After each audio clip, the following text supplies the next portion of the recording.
안녕하십니까 여러분, 황 선생입니다. 이 시간에는 전광용의 끝빛단일을 가지고 선생님과 같이 공부를 해보겠습니다.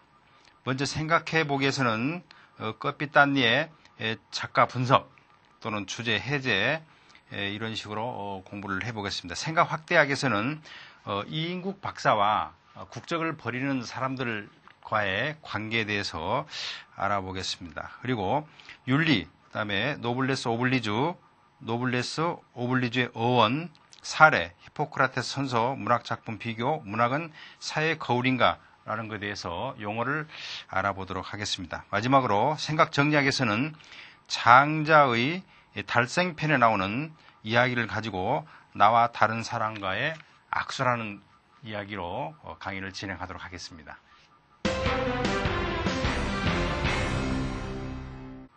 먼저 생각해 보기 위해서 전광용의 끝빛단리를 알아보도록 하겠습니다. 발음이 좀 어렵죠, 여러분? 그 끝빛단이라는 말은 여러분들 이야기로 얼짱, 몸짱 이런 이야기로 이해를 하시면 될 것입니다. 짱이라는 건 최고라는 이야기 아닙니까? 그래서 이 박사 최고다, 당시 최고다 이런 이야기의 제목이 되겠습니다. 이 작가는 전광용이라는 사람인데 이 사람은 서울대 교수를 역임했고 1962년에 끝빛단리로 동인문학상을 수상했습니다. 선생님이 이야기했듯이 끝빛단이라는 것은 영어로 캡테인이라는 그런 용어라고 그러죠. 러시아어로 까피단 이렇게 이야기를 한다고 합니다. 자, 그렇다면 이제 먼저 우리가 해제를 한번 알아보도록 하겠습니다. 해제에서는 이 소설은 정신적 지조 없이 시류에 따라 이리저리 움직이면서 오로지 자신의 그 편안함만을 위해서 살았던 사람, 최대한 그 편안함을 추구하기 위해서 여념이 없었던 우리나라 지도층을 전광용이라는 사람은 신랄하게 비판을 했던 그런 소설이 되겠습니다.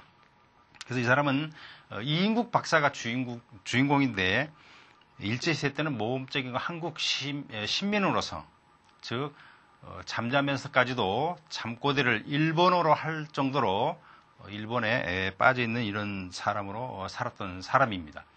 다음에 해방이 되자 춘석의 입원을 단호하게 거절을 해서 감옥에 가게 되죠. 나중에 소련군 장교의 도움으로 또 감옥에서 나오게 됩니다.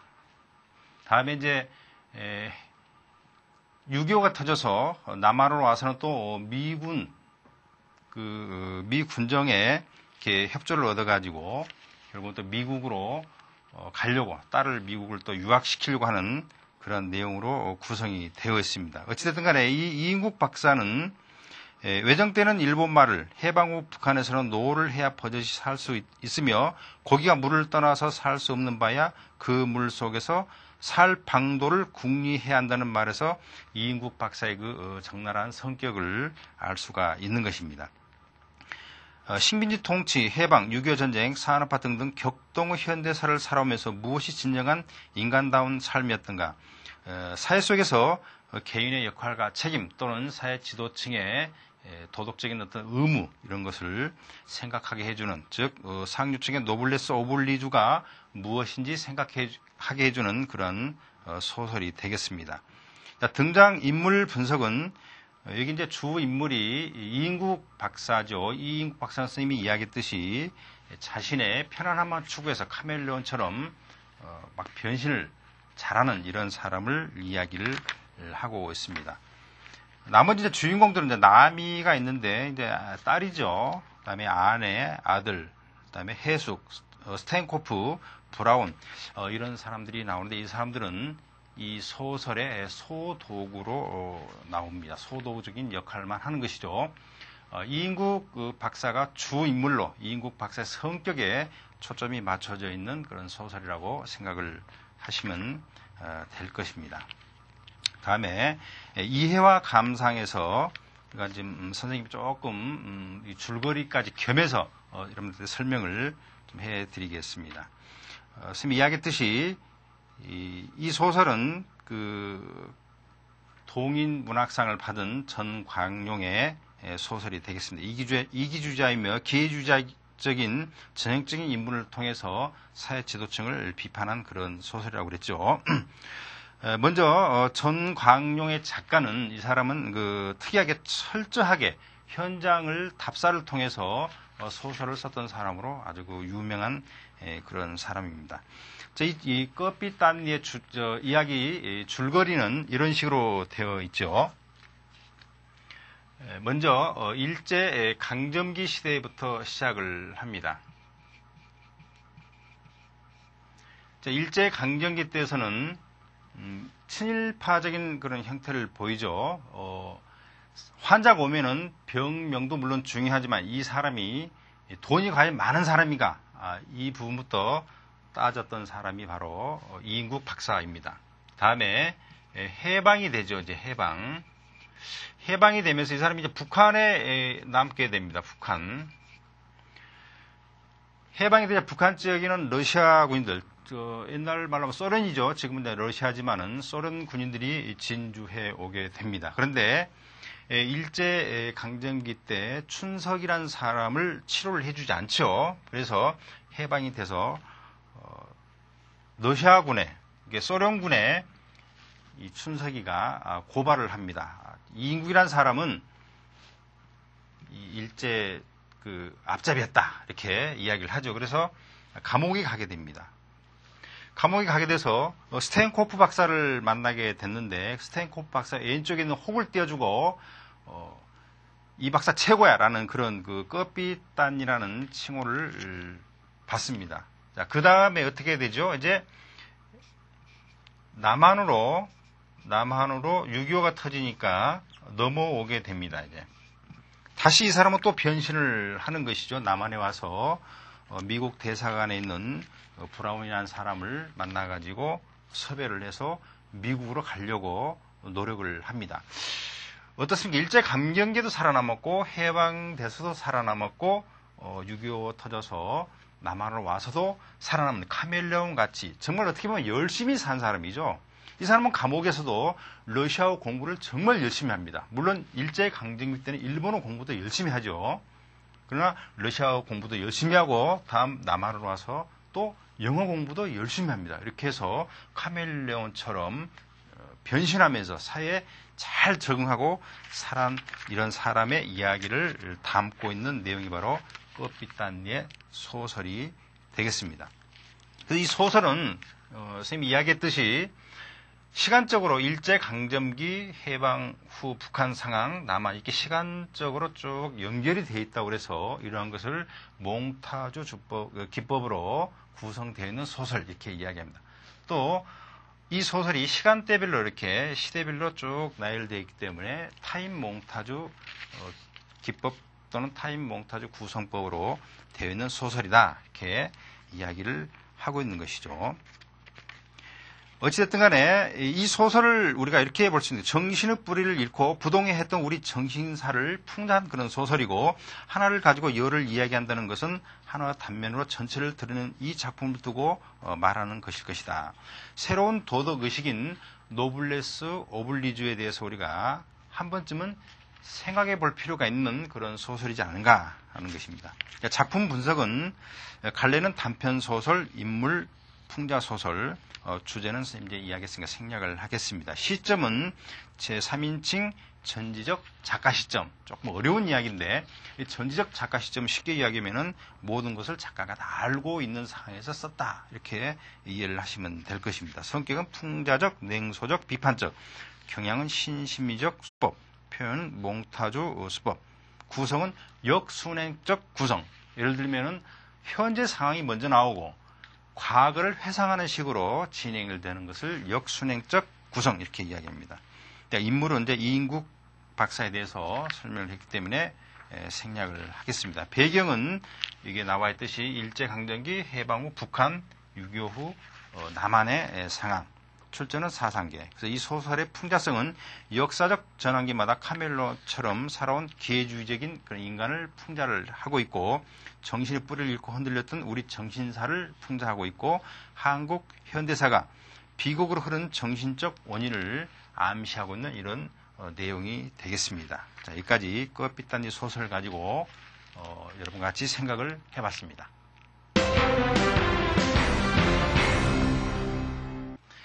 자, 그러면 두 번째 생각 학대화기에서 현재 우리 주변에서 이 이인국 박사와 같은 껍빛단녀 같은 그런 모습들이 없는지 연관지어서 생각을 확대해 보기로 하겠습니다. 먼저 우리가 생각해 볼 수 있는 것은 얼마 전에 방송됐던 MBC의 PD수첩이 있습니다.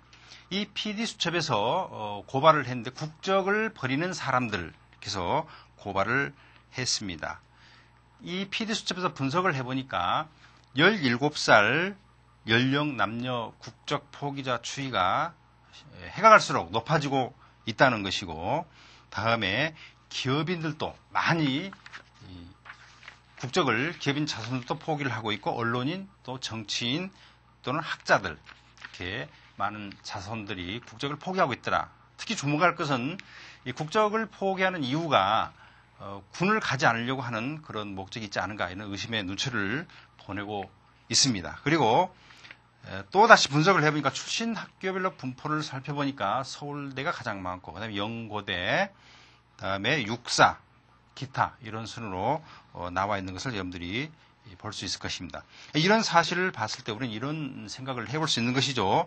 중국 전한시대의 고전 회남자에 이런 말이 나온다. 나라의 의가 지켜지지 않으면 비록 클지라도 반드시 망할 것이요, 사람에게 착한 뜻이 없으면 힘이 있을지라도 반드시 상하고 말 것이다.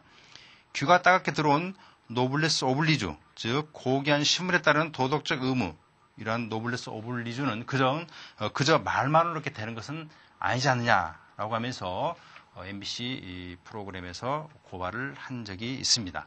그래서 껍빛단 이인국 박사와 연관지어서 현재 우리 옆에서 일어나고 있는 사건들을 가지고 연관지어서 생각을 확대해 볼 필요가 있는 것이죠. 다음으로 용어 알아보기에서는 이제 윤리가 되겠습니다. 자, 우리가 껍빛단 이인국 박사를 소설에서 봤듯이 이 사람은 카멜레온처럼 많은 변신을 하게 됩니다. 그러나 사회 지도층이죠.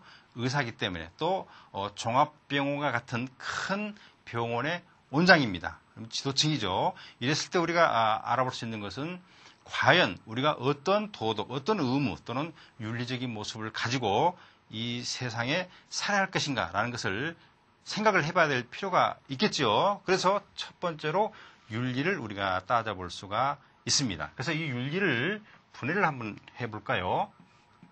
자, 사람 인변에다가 무리 룬자입니다. 그래서 무리가 모여있다. 어떻게 모여있느냐? 사람이 모여있다. 그 다음에 리자는 이게 구술입니다. 옥, 구술이죠. 구술 플러스 마을 리가 되겠습니다. 그래서 구술을 깨듯이 또는 구술과 옥구술과 같이 마을을 다스려라. 이런 이야기가 되겠죠. 그래서 사람과 사람 사이의 관계, 즉 인간관계의 이법을 말하는 게 바로 윤리다, 그런 이야기죠. 이 윤리의 필요성 및 성립 근거를 우리가 따져보면은 인간 자유의지의 이중성이 있다. 인간이라는 것은 이중성, 두 가지 양면이 있다. 긍정적인 측면으로는 이성적으로 시비를 판단하여 행동하는 이런 모습도 있지만 부정적으로는 타인이나 타 집단에게 의식적으로 고통이나 피해를 준다. 그래서 우리가 윤리를 한번 알아볼 필요가 있다는 것입니다. 나머지 부분은 여러분들이 참고로 알아보시기 바라고, 오늘 우리가 중요한 것은 윤리에서 노블레스 오블리주입니다. 이 노블레스 오블리주는 고귀한 신분에 따른 도덕상의 의무라고 이야기를 선생님이 몇 번 강조를 했습니다. 처음 나온 용어지만은 잘 외워두시면은 상당히 좋습니다. 노블레스는 이제 귀족이고 오블리제라고도 하지만은 공통적으로 오블리주라고 쓰기로 약속을 했기 때문에 오블리주로 우리가 이야기를 할 수 있을 것입니다. 이건 프랑스 말이죠.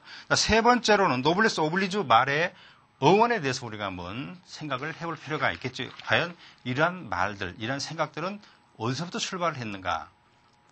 따지고 보니까 고대 로마로부터 나온 그러한 이야기더라라는 것입니다. 고대 로마에 포에니 전쟁이 있었죠. 이 포에니 전쟁 때 전쟁세를 신설을 했는데 이 원로원들, 또는 그 로마의 사회 지도층 인사들이 전쟁세를 더 많이 냈고 또 그 귀족들 자제들이 전쟁터에 나가서 싸웠고 하는 이런 데서 우리가 어원을 따져볼 필요가 있다는 것이죠. 그래서 전쟁이 났을 때 귀족들이 이런 식으로 행동을 하다 보니까 어떻게 될까요? 민중들, 대중들, 또 서민들이 다 솔선수범해서 그 사람들도 전쟁에 나가서 국가를 위기로부터 구했다. 이런 이야기도 있습니다. 그래서 이 노블레스 오블리주는 근대 사회 또는 현대도 마찬가지죠. 어떤 집단이나 사회를 이끌어가는 리더십 하나의 표본이 될 수 있다는 것을 여러분들이 기억을 해두시면 좋을 것입니다. 자, 그 다음에 사례가 있는데 이 사례는 2차 세계대전 때 영국에서 이튼 스쿨 있죠. 여러분들 이야기를 많이 들었을 것입니다. 이튼 스쿨은 귀족의 자제들이 다니는 학교죠. 그런데 한 반이 전체가 전투에 참가해서 전사한 그런 사실도 있습니다. 여러분들 재미있죠? 귀족들이 나가서 전쟁에 나가서 귀족 자제들이 전사했다. 우리나라는 그런 일이 없습니다. 그래서 재밌다는 표현을 선생님이 했습니다만은 다음에 또 하나의 사례는 포클랜드 전투가 있습니다. 포클랜드는 영국 명이죠. 그러나 아르헨티나 땅입니다. 그래서 자기 나라 땅이라고 점령을 한번 한 적이 있습니다. 그러니까 영국에서 가만히 있지 않죠. 곧바로 군함을 또 비행기를 보내서 전투를 했는데 그 전투 현장에 영국 엘리자베스 여왕의 2세인 앤드류 왕자가 위험한 임무를, 즉 적의 미사일이 날아오면 교란시키기 위해서 금속 조각을 뿌리는 그런 임무를 했다라고 해서 또 유명해진 그런 말이 노블레스 오블리주입니다. 자, 그렇다면 우리나라에도 이런 노블레스 오블리주가 없는가라는 것이죠. 이항복의 11대 손 이회행이라는 사람은 일제강점기 때 자기 재산, 그러니까 현재 시가로 따지면 600억 원이나 되는 재산을 다 팔아가지고 만주에 가서 신흥 무관학교를 세웠습니다. 그래서 거기서 독립군을 양성을 많이 했죠. 그 돈으로. 그래서 청산리 전투, 봉오산 전투에서 혁혁한 그런 전과를 일본군을 상대로 해서 올릴 수 있었던 그런 일들이 우리나라에 또 이렇게 있습니다. 채부잣집 가운도 있는데 참고로 여러분들이 알아보시기 바랍니다. 다음 다섯 번째로 히포크라테스 선서가 있습니다. 이 이인국 박사는 껄빛단의 이인국 박사는 의사입니다. 자, 의사는 히포크라테스 선서라는 것을 하는데 나의 양심과 위엄으로서 의술을 베풀겠노라라고 분명히 선언을 했음에도 불구하고 전혀 그렇게 하질 않죠. 춘석이라는 사람이 오니까 거절을 하고 또 환자가 오면 돈이 많이 있는지 없는지 이런 사실부터 따졌던 그런 사람이죠. 나의 환자의 건강과 생명을 첫째로 생각하겠노라. 근데 이러한 선세에 또 반대로 살았던 사람이 바로 이인국 박사입니다. 나는 인류, 종교, 국적, 정당, 정파 또는 사회적 지위화를 초월해 오직 환자에 대한 나의 의무를 지키겠노라. 나는 인간의 생명을 그 수태된 때로부터 지상한 것으로 존중히 여기겠노라. 이상의 서약을 자유의사로 나의 명예로 받들겠다 이렇게 했는데 그러한 것을 하나도 실천하지 않는 정말로 세상을 편하게 살기 위해서 최선을 다해서 변신을 했던 사람이 이인국 박사다라는 것을 알아두시기 바랍니다. 자, 여섯 번째 문학 작품을 가지고 비교를 우리가 한번 할 필요가 있겠죠. 오영진의 희곡 살아있는 이중생 각하에서 이중생은 약삭 빠르고 변신에 능한 기회주의자로 나옵니다. 역시 껍비단 이인국 박사하고 비슷한 그런 유행의 인물이 되겠죠. 다음 백석의 여성에서 나오는 여성과 그 다음에 껍비단 이인국 박사를 비교를 해볼 수가 있습니다. 여성은 주제가 한 여성 일생으로 여성의 비극적인 그런 삶, 또 가족 공동체 해체 이러한 주제로 되어 있다고 하면은 이인국 박사는 뭡니까? 혼자서 변신하면서 정말 잘 먹고 잘 살기 위해서 최선을 다해서 노력했던 이런 사람도 좀 비슷한 그런 주제의 내용이 되겠습니다. 구성은 역순행적 구성 두 개가 다 비슷하게 해고적 구성으로 이렇게 진행이 되어 있다라는 것을 참고로 여러분들이 알아두시기 바랍니다. 다음 마지막으로 문학은 그러면 과연 사회적 거울인가? 문학은 현실을 반영하고 있는 것인가도 생각할 필요가 있겠죠. 껍비단리에서 이인국 박사는 우리가 알아봤듯이 국적을 포기하는 자와에서와 같은 그런 유행의 사람들이기 때문에 이러한 것은 문학은 현실을 반영하고 있다라고 우리가 이해를 할 수 있을 것입니다. 자, 그래서 에이브럼즈 문학자표, 여러분들 감자에서 나왔습니다만은 여기서 다시 한번 우리가 살펴보면은 먼저 작품을 중심으로 우주가 있죠. 그 우주 또는 자연인데 작품과 우주 또는 자연과의 관계를 우리가 모방론 이렇게 이야기를 할 수 있습니다. 그래서 끝빛 단위를 가지고 봤을 때 하나의 우리 현실을 모방해서 이렇게 소설을 썼다라고 해도 이해를 해도 될 것 같습니다. 물론 문학에서 모방론은 이와 다른 방식으로 해석을 하는 것이지만 어쨌든 여기에서 모방론 또는 반영론에 대해서 이런 식으로 문학 이론을 해석하고 있구나는 걸 정도만 여러분들이 알아두시면 좋겠습니다. 다음에 류루어이라는 사람이 유기적 원형 구조를 선생님 같이 첨가해놨는데 현재 우리 문학에 대해서 구조를 이해하고 문학을 이해할 때는 이렇게 류루어이와 같은 원형적인 구조로 이해를 하고 있다는 사실도 알아두시기 바랍니다. 여기까지 국적을 버리는 사람들을 가지고 생각을 확대해봤습니다.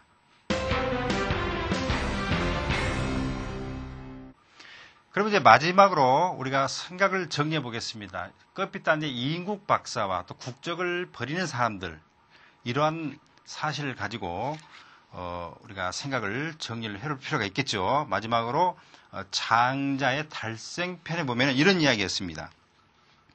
옛날에 한 마리 새가 날아와 노나라 교회에 앉았다. 노나라 임금은 그 새를 좋아해서 소와 양과 돼지를 잡아 그 새에게 먹이고 구소 음악을 연주하여 그 새를 즐겁게 해주려고 했다. 그러나 그 새는 처음부터 근심하고 슬퍼하면서 눈이 어지러워서 아무것도 먹지 못하고 마시지도 못했다는 그런 이야기가 달생편에 들어있습니다. 이 내용을 가지고 이 두 가지 끝빛 단지 이인국 박사 또는 국적을 포기하는 사람들에 대해서 생각을 정리를 한번 같이 해보겠습니다. 먼저 장자의 달생편에 나오는 이야기는 임금이죠. 임금 있고 그다음에 새가 있습니다. 자, 이 임금이 새에게 맛있는 음식을 차려주고 그다음에 음악을 들려주고 즐겁게 해주려고 하는데 새가 굉장히 불편해하고 고통스러워하죠. 이 두 관계를 우리가 잘 생각을 해볼 필요가 있습니다. 임금 입장에서는 이것은 자신이 되니까 자아가 되는 것이죠. 그러나 임금 입장에서 새는 탑니다. 남이죠. 이건 자신이고 타는 남이라는 그런 뜻이죠. 자, 그런데 이 관계에서 우리가 찾아볼 수 있는 것은 동일시라는 단어를 찾아볼 수 있습니다. 동일시. 동일시라는 건 꽤 어려운 이야기가 아니죠. 여러분들 연예인과 나와 같이 생각을 같이 하는 경우가 종종 있습니다. 유명인과 나와 같이 생각을 할 수 있다는 것이죠. 그런데 이러한 일들은 여러분들 그 심리학자 프로이드라는 사람이 있습니다. 이 프로이드는 인간의 불안한 요소를, 인간이 뭔가 불안한 모습을 가지고 있는데, 그런 심리를 가지고 있는데, 그 불안한 심리를 해소하려고 하는 그 방법들이 여러 가지 있는데, 그 무의식적인 거, 그러니까 무의식 속에 들어있는 그러한 불안을 해소할 수 있는 방법 중에 하나가 동일시가 있다라고 프로이드는 이야기를 했습니다. 여기서 우리가 알아볼 수 있는 것은 장자의 달생편에서 알아볼 수 있는 것은 자신을 남과 동일시, 그러니까 이 임금이 새와 동일시하려고 했다. 즉, 새의 특성을 전혀 무시를 했다는 이야기죠. 새가 어떻게 양고기를 먹을 수 있으며 돼지고기, 소고기를 먹을 수 있습니까? 그다음에 새가 음악을 들을 수 없는 것이죠.